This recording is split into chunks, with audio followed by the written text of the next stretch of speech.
No, pues entonces démosle la bienvenida a Tulio Rodríguez, es un economista también enfocado a los negocios al real estate.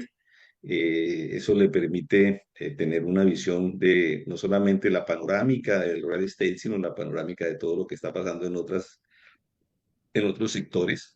Con Tulio, y gracias por venir de nuevo, como decía antes, de aquí a nuestra comunidad de Red Global, que es una comunidad conformada por realtors y gente profesional del negocio del real estate, que puede participar sin ninguna limitación también.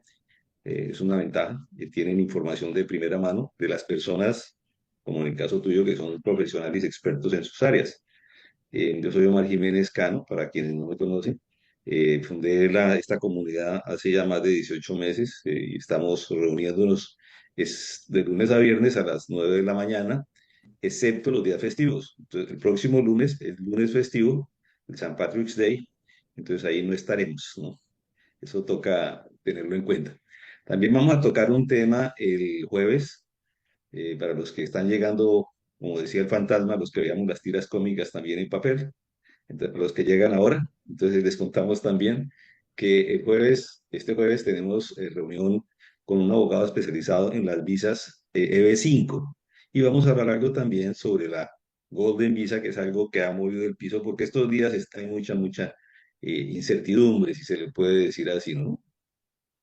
Entonces, bueno, Tulio, muchas gracias por estar con nosotros. ¿Cómo quieres manejar la reunión? ¿Tú vas contando o al final hacemos comentarios, preguntas y quien los quiera hacer, por favor, levanta la mano digital, que es la manito que está en la barra en el menú abajo, o pues, usualmente los lados, para no interrumpir, no atropellarnos. Entonces, en este momento también están, tengo mis amigos que hagan los posts, si quieren.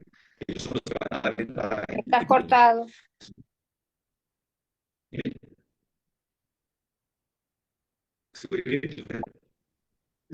Hay muy mal audio en este momento. Estaba bien, pero se cambió y hubo muy mal audio de tu parte. ¿Qué tal me Tenemos- funciona? Nada, tienes un problema de conexión en este momento. Déjame entonces, a ver, pues, eh, entonces, el plan de San Francisco, tú sigue tú para evitar que no esté problema mientras tanto, No te oigo absolutamente nada. me escuchan ahí, me escuchan. Los precios. Pero por otro lado, tú tienes una circunstancia que nos afecta enormemente, que es la capacidad que tiene la gente para adquirir. Y la capacidad que tiene la gente para adquirir viviendas está totalmente limitada por las tasas de interés. Nosotros estamos viendo tasas de interés que están entre el 6,5 y 7,5%. No sé lo que ven ustedes en sus áreas específicas, pero eso toma una premisa fundamental. Entonces, la Asociación de Agentes Inmobiliarios pronostica que va a haber un aumento del 2% en el precio promedio de las viviendas, alcanzando más o menos los 415,000 dólares. Y se anticipa que haya un 3,7% de lo que está existente en estos momentos en el mercado. Como les decía, les acabo de comentar, todo esto está contingente en las tasas de interés. Un poquito más adelante les voy a comentar sobre las tasas de interés. Omar, ¿tú me estás escuchando ahora? Sí, yo sigo escuchando, ustedes me escuchan, ¿no? No, te escuchamos muy mal, porque yo lo que quería era que si alguien tenía una pregunta la hiciera, levantara la mano y la pudiera hacer, pero es que te escucho sumamente mal, entonces te iba a pedir que tú moderaras, pero no sé cómo hacerlo, porque Hay que ver, a ver si soy igual. es que no te entiendo lo que dices. Bueno, no importa, sigo adelante y después vemos si se pueden hacer preguntas y quien las tenga que la haga en el momento que lo necesite, porque creo que eso se hace un poquito más dinámico. Exactamente, levante la mano de esa manera. Bueno, entonces nosotros estamos viendo una tasa promedio que puede estar entre el 6,2 y el 7,5%, dependiendo del estado, dependiendo lo que sea. Y esta estabilidad de tasas puede alentar a algunos compradores a ingresar al mercado. Ustedes vieron que los federales dejaron de bajar las tasas y dejaron de bajar las tasas porque la inflación ha tenido un repunte. Y ese repunte pudiera seguir o no, ahí es donde no sabemos, porque tenemos un fantasma sobre todos nosotros, que es la situación de los aranceles. Los aranceles, nosotros estamos frente a algo que ya casi podemos denominar de una guerra arancelaria. Una gran cantidad de los productos que nosotros traemos a los Estados Unidos son importados y vienen de otras partes del mundo. O sea, buena parte de los productos terminados, buena parte de los productos de consumo son importados. La relación que nosotros tenemos con México es de todo tipo de cosas. O sea, aquí estamos, cuando vamos al automercado y vemos una cantidad de las frutas y de las cosas que nosotros recibimos vienen de México, no solo de los aguacates. Cuando nosotros tenemos, hay una relación que existe por ejemplo, con Arizona, con Phoenix, cuando tú eh, tienes un producto, un subensamble, ese subensamble va a Chihuahua, en Chihuahua se le ponen unas partes, se regresa de nuevo a Phoenix, se le ponen otras partes y de allí se manda nuevamente a Chihuahua. Y si todo eso le van a cobrar aranceles, pues todo eso tiene un impacto. Entonces, todo ese impacto va a afectar el sector inmobiliario. El sector inmobiliario depende del flujo de la economía. Entonces se proyecta que las ventas, como les decía, tengan un crecimiento modesto. Esto era al principio del año, al verdadero principio, la Asociación de Realtors escribía eso, pero no se temía, no se sabía todas las cosas y lo agresivo que iban a venir todas estas cosas. Se espera que los inventarios, estoy hablando de la parte de bienes raíces, crezca aproximadamente un 12%. Y se anticipa que el mercado, oigan bien, se va a hacer favorable a un mercado de compradores, no de vendedores. Y esto tiene que ver con la fluctuación de los inventarios, ¿no? Eh, el aumento de inventarios de vivienda va a ser más favorable para los compradores que estén en dos estados, que son Florida y Texas. Los Estados Unidos yo los reparto en dos grupos, Florida y Texas y los demás. El resto de los Estados Unidos tienen un comportamiento un poco distinto. Sin embargo, las tasas hipotecarias, para que todo esto funcione, tendrían que caer por debajo del 5%. Y no estoy seguro que esto es posible, al menos en el futuro inmediato. Tú vas a tener cambios en las políticas, todo esta parte, como les mencionaba, lo de los aranceles van a tener un impacto importante y se espera que las importaciones de México y Canadá aumenten los costos de producción.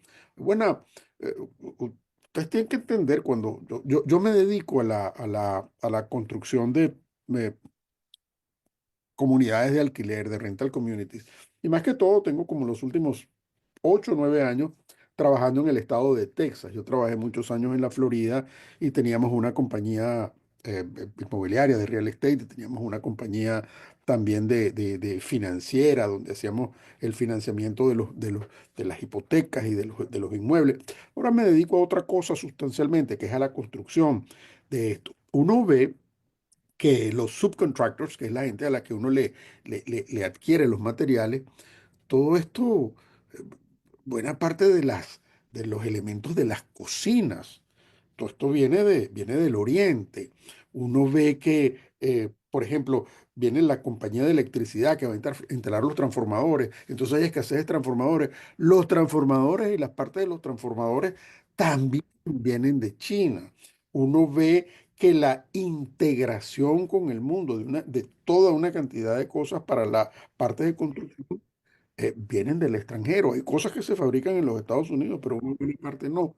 Y todo esto tiene un impacto. Y ese impacto pudiera llevar que los precios aumenten con toda esta cosa de los aranceles, oigan bien, entre un 5 y un 20%.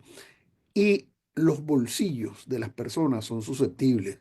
5 o 20% no es una cosa que se acepta rápidamente, particularmente cuando los presupuestos de cada familia, a la gente no le están aumentando los salarios en estos momentos. Si no están aumentando en ese ritmo, pues la posibilidad de que la demanda aumente disminuye. O sea, sí se espera unos meses de modesto crecimiento, pero las circunstancias son otras. Eso es lo que yo tengo que comentarles en cuanto a la parte inmobiliaria. Pero yo quiero continuar hablándoles un poco de lo que es la base del problema, lo que es lo que va a determinar todo esto. Nosotros ya se está diciendo que los aranceles pudieran llegar al 40% y hay una determinación de establecer unas nuevas alianzas. Los Estados Unidos se dividen en dos partes, o sea, antes de la Segunda Guerra Mundial y después de la Segunda Guerra Mundial. Pero ahora parece que se van a dividir en tres partes, que es después de lo que está sucediendo en este momento, ¿no? Nosotros después de la Segunda Guerra Mundial hicimos en los Estados Unidos una cosa que se llamó el Tratado de Bretton Woods. El Tratado de Bretton Woods lo que significaba era que los Estados Unidos eran los que tenían todas las reservas de oro y entonces esas reservas de oro te garantizaban que el dólar se mantendría en determinado precio. Entonces, los otros países no tenían oro, pero sí tenían moneda. Entonces dijeron, bueno, encaja el oro aquí y yo protejo tus monedas de alguna manera. Yo busco que ese encaje continúe funcionando. Y así fue como funcionó perdón, eh, Nixon. Y Nixon quitó la paridad con el oro. Y entonces se construyó una cosa que se llamaba la moneda fiat. Y la moneda fiat era, yo dependo del dólar exclusivamente. Y eso es lo que ha venido funcionando desde ese momento hasta ahora. Ahora las realidades están cambiando. ¿Eso que implicó? Que nosotros tuvimos una alianza estratégica absoluta con Europa. Los Estados Unidos sostuvieron todo el proceso de desarrollo europeo y reconstrucción de Europa después de la Segunda Guerra Mundial. Se organizó una cosa que se llamaba la Organización de Países del Atlántico Norte, que era la célebre OTAN, en inglés se dice NATO. Eh, Después vino que en los años 90 pasaron una cantidad de cosas, entre los 80 y los 90 porque vino lo que se llamaba la caída de la cortina de hierro. Y la caída de la cortina de hierro tiene que ver directamente con la desaparición de la fortaleza de aquella célebre Unión Soviética. Y cuando desaparece la Unión Soviética, los países que están en toda esa zona cercana a Rusia, que se llamó Rusia, pues como se llamaba antes, era Unión Soviética o se volvió a llamar así, entonces comienzan a buscar asociarse a la OTAN, a la Organización de Países del Tratado del Atlántico Norte, que es una organización que era estructuralmente llevada por los Estados Unidos. Pero llegamos hasta este momento, todo eso fue lo que pasó durante, no sé, 80 años, pero llegamos hasta este momento que se desencadena la guerra de Ucrania. Entonces tienes unos nuevos actores. Esos nuevos actores tienen unas tendencias que todavía no las estamos entendiendo. Los Estados Unidos han sido siempre adversarios primero de la Unión Soviética y después de Rusia. Ustedes se acuerdan que cuando terminó la Segunda Guerra Mundial, los soviéticos se quedaron dentro de Alemania. Alemania estaba dividida en dos pedazos. Les cuento todo esto porque lo que pasa en estas decisiones es lo que va a terminar decidiendo qué es lo que va a pasar con la tasa de interés y lo que va a pasar con el precio del mercado de inmobiliario en el estado de la Florida, donde vivimos algunos, o en el estado de Texas, como les acabo de decir, donde vive otra cantidad de gente. Eso es lo que va a ser lo decisivo y por eso les echo un poquito el cuento de esta historia. Ahora nosotros estamos cambiando, porque ahora nosotros tenemos al presidente Trump. Aquí vino una cantidad de cosas que fueron interesantes porque Trump ganó sin duda, ganó indiscutiblemente y ganó el poder en el Congreso absoluto, en las dos cámaras y tiene control. No fue una derrota definitiva, pero sí fue una derrota clara. Eso sí fue una derrota clara. Y tiene en estos momentos el control para hacer una cantidad de cosas y tiene una suerte de mandato. Claro, eso se compagina con algunas actitudes y con algunas cosas que se están teniendo. Y hay una nueva suerte de alianzas. Déjenme dejar esto aquí y si se me olvida el tema, se los voy a comentar dentro de un momentito. Ahora, nosotros tenemos en estos momentos lo que más nos preocupa son los aranceles. Bueno, con los aranceles nosotros vamos a tener un impacto inmediato. Todavía no sé cuáles son porque todas las semanas los vuelven a suspender. Teníamos primero unos aranceles del 10% para China, del 20% para México y Canadá, y los suspendieron. Después dijeron, no, los vamos a aumentar al 20% para China y a más para Canadá y México, pero nuevamente están suspendidos. Y hay más amenazas de aranceles y también hay suspensiones de los mismos. Nosotros vamos a ver un impacto inmediato dentro de 6 meses. Los aranceles actúan básicamente como un impuesto sobre todos los bienes importados. Y esto lleva a que haya precios más altos de todo, empezando por los alimentos. Si ustedes van al automercado, se dan cuenta la cantidad de productos. Es más, vienen con los sellos, vienen en las cajas, que vienen de Centroamérica o vienen de México. Y muchos de esos pasan por supuesto, muchos de esos pasan de Centroamérica y se importan directamente a través de México. Eso crea una presión inflacionaria. La inflación es el peor daño que tiene la sociedad. Nosotros, que en este grupo yo asumo que hay muchísimos, estamos muchísimos latinoamericanos, el concepto de inflación funciona de otra manera. ¿Por qué? Porque los latinoamericanos estamos mucho más acostumbrados a la inflación que lo que están los americanos. Aquí la presión inflacionaria es terrible para los productos esenciales, para las partes, piezas, para todas estas cosas. Entonces, hay otra cosa que viene inmediatamente cuando nosotros imponemos los aranceles, que solo se llaman los aranceles de represalia. Entonces tú tienes que México y Canadá y China probablemente van a responder con aranceles sobre las exportaciones estadounidenses y eso va a perjudicar a los agricultores, a los fabricantes estadounidenses y frente a eso es lo que estamos. Entonces todo eso establece también una cosa que se llama volatilidad en los mercados y los inversionistas pueden reaccionar negativamente y eso trae lo que se llama incertidumbre empresarial. Cuando todo eso pasa en las primeras etapas, la gente que trabaja en estas empresas, en muchos de los cuales está comenzando a no querer contratar como producto de la misma inestabilidad, se reprimen de ir a buscar una nueva propiedad. Entonces cambia un concepto, que es el concepto pues del sueño americano. El sueño americano dice, tengo que tener mi casa, mi automóvil, comida en la mesa, educación para los hijos, la posibilidad de tener una vida decorosa. Ese es el sueño americano, pero que cambian las prioridades. Y entonces dice, bueno, a lo mejor no me interesa tanto comprar una casa, sino voy a tener que alquilarla porque a estas tasas de interés y con este tipo de down payment, de cuota inicial, no me sirve. Esto de los aranceles va a traer también unos impactos en el mediano plazo. En el mediano plazo, nosotros vamos probablemente, ¿qué es mediano plazo? Mediano plazo es 6 meses a 2 años. Vamos a ver una disminución del comercio y vamos a ver represalias por parte de los socios comerciales y se va a reducir la demanda de exportaciones en los Estados Unidos en la parte de agricultura, de energía, de manufactura. Eso va a traer impacto en lo que se llaman las cadenas de suministro que se integran de distintas partes del mundo. Y entonces algunas empresas, como producto de los aranceles que se están estableciendo, algunas empresas que están en los Estados Unidos, que debía pasar todo lo contrario, porque ¿qué era lo que nosotros queríamos? Repatriación de fábricas, todas esas fábricas que se fueron a China después de la Segunda Guerra Mundial, nosotros queremos que esas fábricas regresen, que esas fábricas estén de vuelta en los Estados Unidos. Pero no, con estos aranceles, entonces a lo mejor algunas fábricas van a decir, mejor me establezco en otra parte porque para no tener el impacto de esos aranceles. Por supuesto, en uno de los sectores donde vas a tener impacto inmediato es en la parte de automóviles, en todo lo que es las partes de piezas que vienen de México y Canadá, todo eso va a tener impacto. Y lo más importante es que vas a debilitar tus relaciones comerciales con México y Canadá. ¿Ustedes se acuerdan cómo empezó esto? Y esto empezó con el tema de que aquí voy a deportar a todos los ilegales.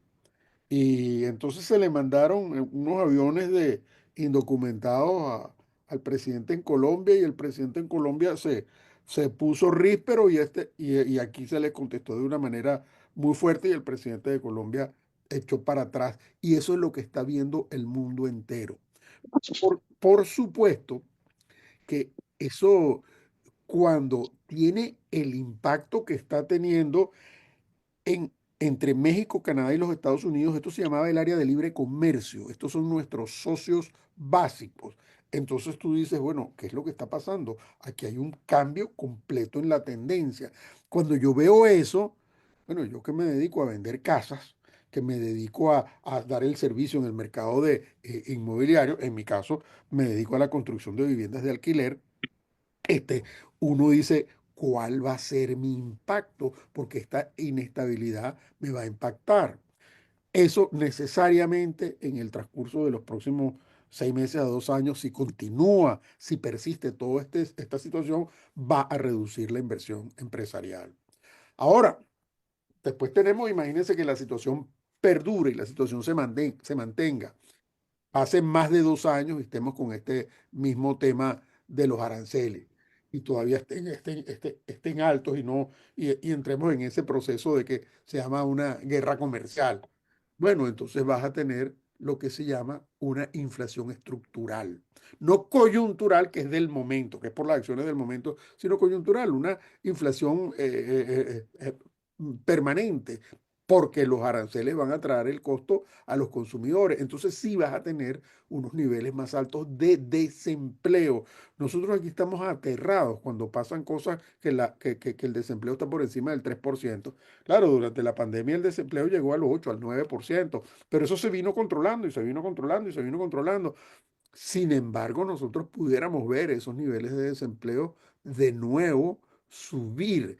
Y si las represalias de los otros países tienen, nosotros lo vamos a ver y va a haber menos competitividad y los Estados Unidos pudiera perder su presencia en el nivel mundial y te vas a afectar en lo que es el comercio entre China, Canadá y México. ¿Y qué vas a ver? Va a haber un crecimiento económico más lento. ¿Cómo funcionaba esto desde el año 48? Bueno, los Estados Unidos tenían la Fuerza Naval, que era la más grande del mundo, lo sigue siendo, entonces protegían los embarques. Como tenían el dólar, le dijeron vayan y fabriquen en cualquier parte. A los Estados Unidos les resultaba que todas las cosas rudimentarias se fabricaran en otras partes porque tenía salarios más altos. Y eso fue lo que generó aquel concepto que se llamó la globalización. ¿Está la globalización de regreso? ¿Se está acabando? Pues no lo sé, pero los cambios dicen que las situaciones dicen que estamos en un proceso muy importante de cambio. Bueno, hasta aquí llego con este tema y les quiero comentar un poquito sobre algo que yo llamo las teorías de la conspiración. Porque esas teorías de conspiración son de alguna manera complicadas. Aunque uno puede ser que las escuche, a veces la tendencia es a ignorarlas. Pero la verdad es que yo sé que todo el mundo está ocupado, todo el mundo se levanta por el día a buscar ese listing que tiene y a ver si ese cliente que uno tiene logra cerrarlo y si la compañía de título tiene los papeles. Es que están sucediendo eventos y cosas que son muy poco convencionales y obligan a preguntarse a uno, y es que existen otras agendas que yo no entiendo. Es que están escribiendo otro tema, están hablando de otra cosa. Bueno, en las últimas semanas están pasando tantas cosas dentro y fuera de los Estados Unidos que a mí no me queda otra cosa que pensar, sino que se están haciendo ciertos arreglos que no son convencionales y de los cuales estamos poco informados. ¿Cuál es la alianza normal? Se los decía al principio de estos comentarios. Bueno, la alianza normal es entre los Estados Unidos y Europa. Pero no, ahora se está esbozando una nueva alianza. La nueva alianza parece ser, y dicen no solo los tambores de la selva, sino las expresiones, que la nueva alianza pudiera ser los Estados Unidos, Rusia y China. Y a lo mejor no están invitados a esa mesa los europeos. Entonces uno dice, bueno, pero ¿cómo me cambia todo esto el contexto? ¿Hacia dónde vamos? Bueno, no sé exactamente todavía cuáles son las directrices, pero hay grandes eventos. Trump está eh, eh, deteniendo en estos momentos todo el soporte a Ucrania. Esto fue notable. Entonces, eso marca definitivamente la tendencia. Yo no estoy siendo crítico absolutamente de ninguna de las políticas, estoy simplemente haciendo observaciones de cuáles son las políticas. Si quieren, después podemos comentar algo al respecto, pero yo no estoy ni favoreciendo ni yendo en contra de ninguna de ellas porque no es mi rol, sino simplemente estoy diciendo qué es lo que percibo. A Ucrania se le han entregado aproximadamente, dependiendo cómo lo midas, entre 150 y 185 billones de dólares. Hay críticas que dicen que todas esas cosas son inventario viejo, que tenías obsoleto, que tenías allí, que tenías que reciclar y que te estabas deshaciendo de cosas que no necesitabas y que tienes que hacer espacio para las nuevas. Y entonces, y que además que el valor del libro de esos 185 billones no es sino 40 billones. Hay muchas críticas al respecto y que eso fue relativamente fácil. Ahora, desde los años 60, cambiemos entonces el tema y hablemos un poquito de la geopolítica. Los rusos están apuntando a los americanos a nosotros con armas atómicas. Bueno, todo esto empieza desde la época de Khrushchev. Buena parte de los que estaban en este diálogo no habían nacido. Y cuando la crisis de los misiles, cuando el presidente Kennedy, que tuvieron que rodearlos de barcos para que desmontaran los misiles que estaban apuntando al territorio continental de los Estados Unidos desde Cuba. Ahí empieza eso. Entonces, eso era la base de todo. De allí salieron unas cosas que fueron, yo las critiqué, fueron muy ridículas porque se llamaban los SALT 1, SALT 2, SALT 3, que eran los Strategic Arm Limitation Treaties. Eran los tratados de limitación de armas estratégicas.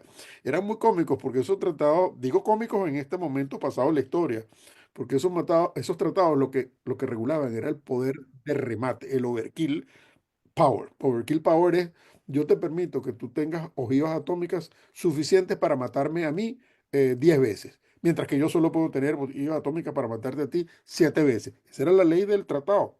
¿Cuántas veces me puedes rematar? Porque la cantidad de armas atómicas que tenían te podían matar tantas veces más. Eso fue lo que constituyó desde los 60 para acá todo lo que era la estructura de distribución de poder. Eso fue, y en esas bases se hizo el comercio.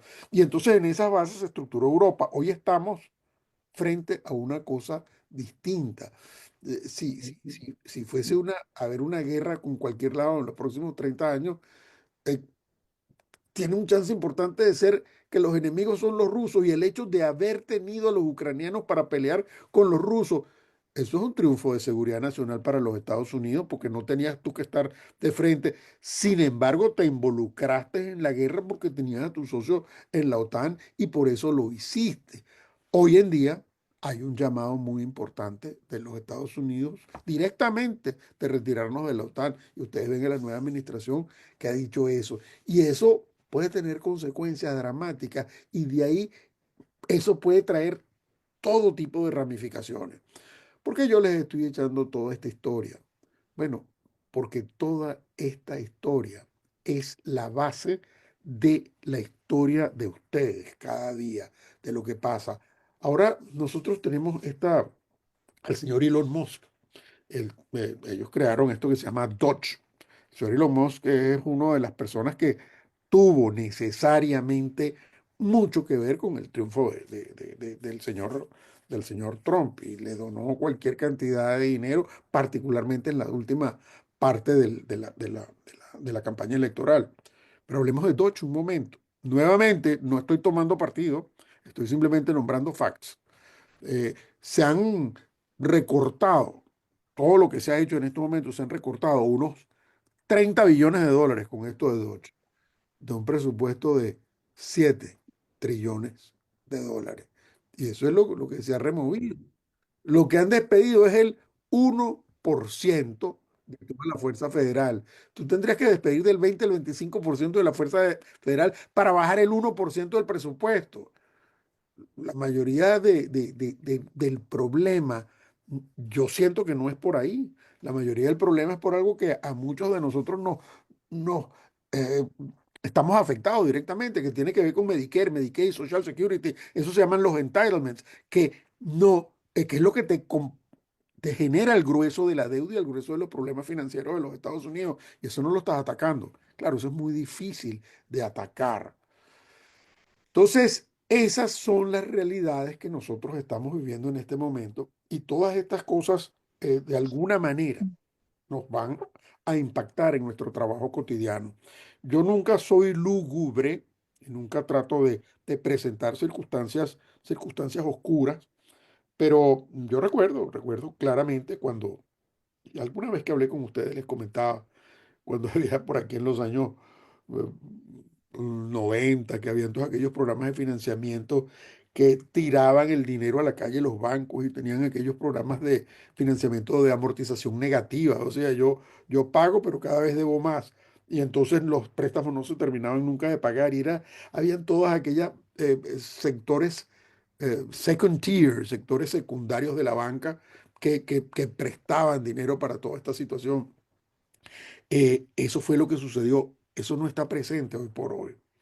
Yo siento que vamos hacia un cambio en la distribución de los parámetros de real estate.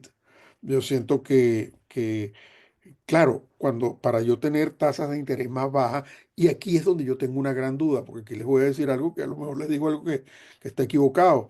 Yo siento que para que las tasas de interés bajen tenemos que ir a un proceso recesivo. Entonces las tasas de interés bajan, fuimos a un proceso recesivo, pero entonces no hay dinero con qué comprar, aunque las tasas estén bajas porque estamos en recesión y los niveles de desempleo han aumentado. Todo es un gran equipo. Así es. Tulio, ¿me escuchan ahí? Ahora te escucho bien, Omar. Bueno, ya Ah, es ok, un comentario, yo estoy listo para cualquier comentario o pregunta me que... tocó, me tocó entrar por el teléfono también, pero sobre ese punto que estás tocando, y llegamos al recorte de nómina federal, de muchos contratos, no solamente en el área del Estado, sino pues lo que tú decías antes, es una cuesta abajo de esta bola de nieve que está generando más desempleo y por consiguiente se está desacelerando a un ritmo vertiginoso pues, la economía, indudablemente. Eso lo estamos viendo muy rápido hoy, pero las consecuencias se le verán pasado mañana. Y lo que se teme con esto que estás diciendo últimamente es, si hay inflación y no hay ventas y hay recesión, pues llegamos a la palabra crítica de esta inflación. ¿Qué opinas de eso? El- los Estados Unidos tienen un problema central.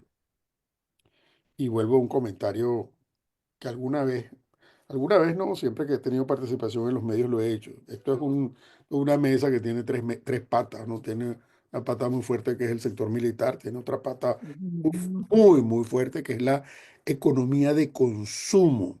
La mayoría de los países viven de que exportan un producto que tienen, una- un producto natural que tienen, unos tienen petróleo, otros tienen minería, entonces eso es lo que exportan y de eso viven. O en el caso de China, que son un fabricante transformador de cosas y vive de toda esa exportación de cosas.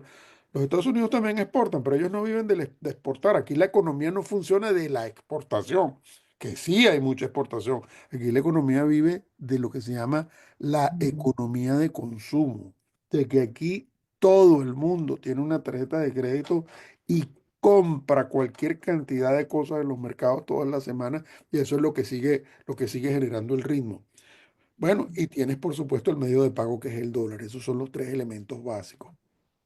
Pero esos elementos básicos no pueden funcionar en un mundo independiente. ¿Qué significa un mundo independiente? Yo soy el único que tiene eso y el único que tiene bienestar. Porque al final eso te va a traer involución. Pero un poquito de eso es lo que está sucediendo porque la situación europea es realmente mala. Nosotros, hay en el mundo, hay un problema. El primer problema que tiene el mundo es demográfico. China es un país que está lamentablemente supuesto a la involución total. ¿Por qué? Porque China no se puede reproducir, están perdiendo toda la población. Hay gente que dice que ya en 30 años no son funcionales, hay gente que dice que en 50 años pierden más de la mitad de la población, 1,4 billones que se van a convertir en 700 millones o en menos, con un proceso de envejecimiento de la gente a toda velocidad porque no hay jóvenes. La razón de que no hay jóvenes es que durante la época de Mao Zedong tenían aquella aquella estrategia de tener un solo hijo por familia y que fuera varón para que pudiera ir a trabajar en la fábrica. Entonces, lamentablemente no hay suficientes mujeres y no se, pues, simplemente por ese hecho no se pueden reproducir y el problema de decadencia demográfico es absoluto. Eso está pasando también en Europa. Claro, Europa ha tenido una gran inmigración, no necesariamente legal, que ha venido de los Balcanes y tienen una cantidad de inmigración islámica que eso sí se reproducen dentro de Europa. Y eso está cambiando totalmente la composición de la etnia europea. Y los mismos europeos ni se dan cuenta, pero uno lo ve en países como Francia, Alemania, Inglaterra. En España no se ve tanto, aunque España sí lo tuvo en la época de los moros, pero ahora lo tiene un poquito menos. Pero tiene países como España que tienen un gran turismo y de eso es efectivamente de lo que viven, pero tienen un problema político que es verdaderamente difícil de entender. Entonces, todo esto te genera un desnivel y una inestabilidad.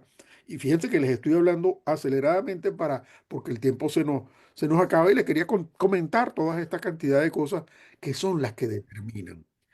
Yo no sé todavía cuál es la dirección que tenemos, porque yo no sé si ustedes han visto un programa de gobierno. Yo no he visto un programa de gobierno del presidente Trump y del vicepresidente Vance. Hay una cantidad de medidas, hay una cantidad de acciones. Hay que reducir los costos, tenemos que restablecer las alianzas, tenemos que tener los aranceles para protegernos. Eso sí lo he visto, pero yo no he visto un plan de gobierno. La dirección es esta. Eso no lo he visto. Más bien veo medidas que, que, que al no ser parte de un plan general, no necesariamente pueden tener los resultados que queremos o que ellos quieren. Entonces, yo concluyo con decirles algo. Yo quiero que decirle a todo el mundo, y eso le digo a mis hijos. eh, yo, yo tengo 4 hijos y todos viven en este país, afortunadamente, y todos son adultos, grandes, y tengo un montón de nietos, y hay que prepararse para eh, hay un programa de Walter Matthau, que murió Walter Matthau hace muchos años. Hizo un programa que era Dennis the Menace, una película que era Daniel el Travieso, muy buena, la hizo hace como 40 años. Y entonces él decía, expect the unexpected, esperen lo inesperado, porque el camino que tenemos enfrente está lleno de subidas y bajadas, agüeros y no va a ser sencillo, no va a ser el mismo camino que hemos vivido en los últimos 30 años. No les estoy siendo pesimista, les estoy siendo realista. Y de la gran excitación, de los grandes cambios, de las grandes situaciones, es de donde viene el crecimiento, es de donde las naciones crecen a través de la historia. Cuando estas cosas vienen, uno tiene que, como dice, embrace the crisis, abrazar la crisis y decir, venga para acá, que esta crisis es mía y voy a aprovecharla. Lo que sí quiero decirles es que no va a ser el camino igual. Ustedes no van a vender una casa igual, ni la van a financiar igual, ni se la van a vender a la misma persona, ni por las mismas circunstancias, salvo las que tienen en camino, porque todo esto está cambiando a gran velocidad. Y si ustedes entienden el cambio, tal vez tengan posibilidades de sacar incluso más ventajas que les han sacado ahora a las transacciones que tienen en curso. Muchas gracias. Y cualquier pregunta. Julio, todo esto, mirando algunas cosas, la Fed dice que la economía está en buena posición, que la inflación la han bajado, no está cerca del 2 que es el objetivo, el desempleo es bajito, los temores de la recesión no se han realizado. Todo esto va a hacer que las tasas de interés no las mueva la Fed todavía porque dice que está esperando las consecuencias de todas estas medidas que ha tomado Trump. ¿Tú qué opinas de esas tasas? Porque también es posible que tengan que subir el porcentaje que reconocen de los bonos del Estado también para captar dinero. María Fernanda tiene algún comentario también. Hola, buenas, ¿cómo estás? ¿Qué más? Tenía comentarios hace rato y de verdad se me ha olvidado un poco, pero volviendo a lo que usted estaba hablando pues, de la invasión a Ucrania, acuérdese de que entre Rusia, la Unión Soviética en ese momento, y la Alemania de Hitler, decidieron compartirse los territorios y en 1939 se invadió Ucrania, perdón, Polonia y ahí empezó una guerra. Es más o menos lo que está pasando ahora. Lo que pasa, señor Tulio, es que la gente no lee y la gente no conoce la historia y la gente se deja llevar por una cantidad de teorías de conspiración. Y otra cosa que le quería decir, Estados Unidos también Pero ¿cuál, exportamos muchas perdón, pero cosas, tiene, exportamos medicinas, exportamos equipos de construcción, materiales agrícolas, María vino. Fernanda, perdona que le interrumpa. ¿Usted tiene una pregunta o quiere hacer una No, no, le estoy cuestión de comentando Ah, perfecto. lo Adelante, que adelante. usted comentó, que también nosotros acá en los Estados Unidos exportamos miles de productos. Y si vamos a hablar de un desempleo, aunque sea un 1%, que no sé cuánto es el 1% de cuántos miles de personas, ese 1% de personas que están votando en el área federal son personas que compran al supermercado, son personas que pagan renta, son personas que pagan hipoteca y son personas que pasan una cantidad de cosas. Aunque sea el 1%, va a ser algo global, perdón, no global, nacional, que nos va a afectar de una u otra manera. O sea, todo está acá y además con esta cantidad de aranceles y con esta cantidad de cosas, no estamos, estamos en tierras movedizas, ¿me Claro, entiendes? vale. Estamos en tierras movedizas porque nos estamos peleando con los socios y estamos en una economía global, nos guste o no nos guste China, no nos guste Rusia, no nos guste una cantidad de cosas, estamos en una economía global y la gran mayoría de los productos que tenemos son de China. Así sea ¿cómo se llama este clavito que coge la patica del lente de nosotros? Son fabricados en China. Entonces estamos en una Mm, globalización que nos guste o no nos guste, no podemos, ¿cómo se llama? Negar. obviarlo, sí. Ok. Yo pienso, Tulio, ¿qué opinas de esto? Bueno, y aunque ya hemos hablado, tú mismo has dicho que es una crisis, o sea, espera lo inesperado, también lo dijiste, también de que esto está afectando pues la economía, inclusive hablábamos del desempleo en varias partes, pero cuéntanos tu concepto, lo que quieras, rápido. Sí, sí, Ujú. en cuanto al comentario que hace la señora, sí, yo entiendo perfectamente lo que ella está diciendo. Pero sí le quiero hacer una observación. Nuestros socios comerciales por excelencia son México y Canadá. Nosotros, nuestras importaciones No, sí, masivas por claro, excelencia. pero estamos, Per- por per- eso te per- dije, estamos con los socios comerciales y estamos en un... Permítame hacerle el comentario, por favor. Sí, Nuestros claro. socios comerciales por excelencia son México y Canadá. También les comenté cómo después de la guerra los Estados Unidos fomentaron la creación de China y porque era fácil y era económico hacerlo allí. También les comenté los inconvenientes de eso. Ahora viene una situación distinta. La economía de consumo, y eso no se los hablé antes, va a cambiar. Te hablaba de que todo está hecho en China. Eh, eso es una, una verdad a medias. Es verdad a medias porque si usted ve los zapatos están hechos en China. Uno ve la ropa está hecha en China. Como usted apuntó muy bien, los anteojos y el tornillito de los anteojos está hecho en China. Y eso es cierto, y eso es una percepción muy, muy, muy, muy real. Pero eso no necesariamente va a seguir siendo así y muy pronto no va a seguir siendo así. Y yo les expliqué el problema que tiene China. Y ese problema que tiene China, eso simplemente marca el final el principio del final de la globalización. Nosotros hay un tema que no hemos tocado y es el tema clave que va a regir Ok. los designios del mundo, ¿no?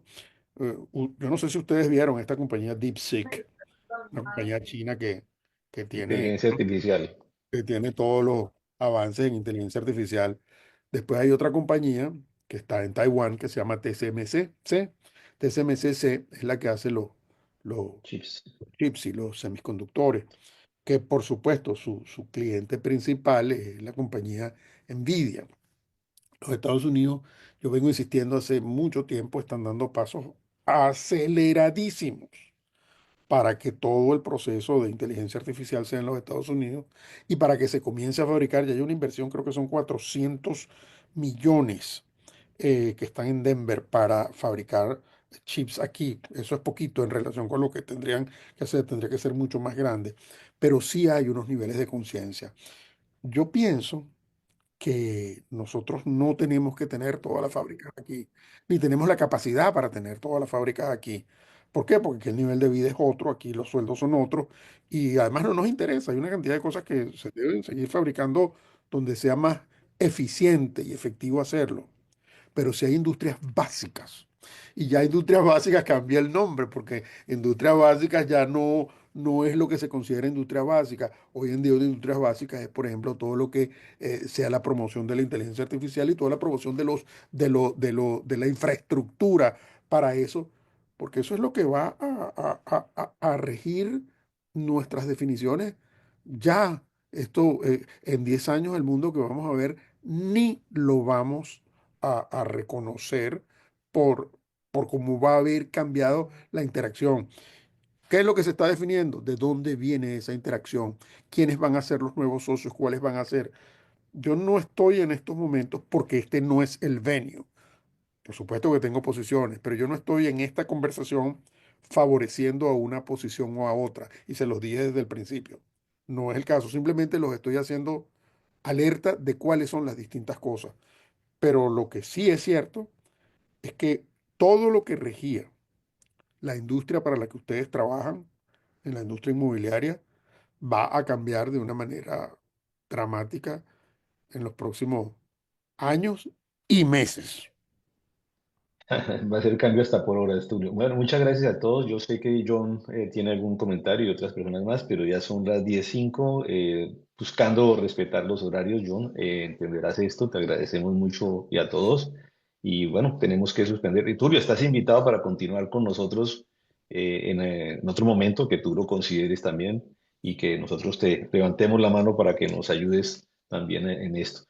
Muchas gracias a todos. Recuerden, mañana tenemos el ENAR, luego tenemos también lo de la EB5 el jueves y una actualización de proyectos y de las zonas de construcción.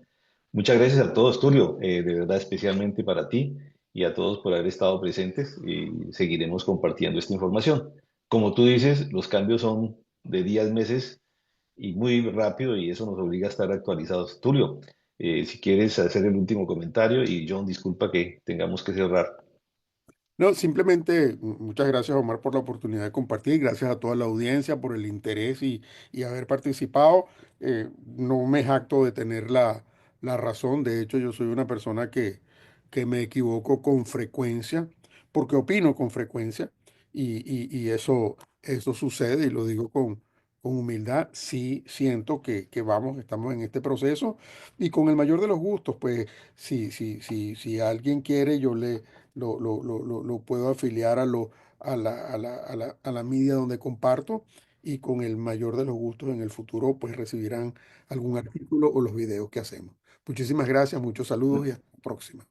Muchas gracias a todos y bueno, pues seguimos actualizándonos y con más razón y con más fuerza en estos días de cambios e incertidumbre. Gracias a todos y seguimos pendientes. Chao. Gracias Claudia, Francisco, María Fernanda, etcétera. Chao, chao. Gracias, mi amor.